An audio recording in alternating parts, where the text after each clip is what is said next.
அனைவருக்கும் வணக்கம். ஒரு குழந்தை தனக்கு ஒரு பொருள் வேணும், சாப்பிட ஒரு சாக்லேட் ஆகட்டும், ஐஸ்கிரீம் ஆகட்டும் வேணும் அப்படின்னா, அத பிடிவாதம் பிடிச்சு அத எப்படி பெற்றவங்க கிட்டேருந்து வாங்குது இல்லையா? அந்த மாரி நமக்கு ஒரு விஷயம் பிடிச்சிருக்கு, அது சாதிக்கணும், அது நமக்கு கிடைக்கணும், அத நம்ம வெற்றி பெறணும் அப்படின்னா, நம்ம எந்த அளவுக்கு பிடிவாதமா இருக்கோம், எந்த அளவுக்கு உறுதியா இருக்கிறோம் அப்படின்றத பார்க்கணும். அத விடாம முயற்சி செஞ்சுக்கிட்டே இருக்கும் பொழுது தான் நமக்கு அந்த விஷயம் நமக்கு வெற்றிய கொடுக்கும் இல்லையா?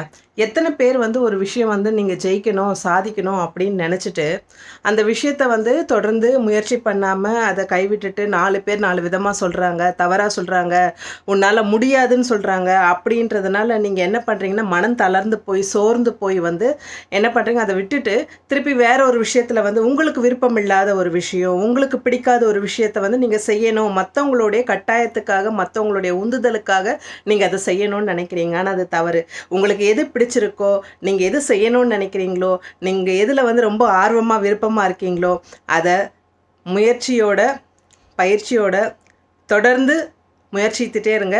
கண்டிப்பா வெற்றி உங்களுடையதா இருக்கும்.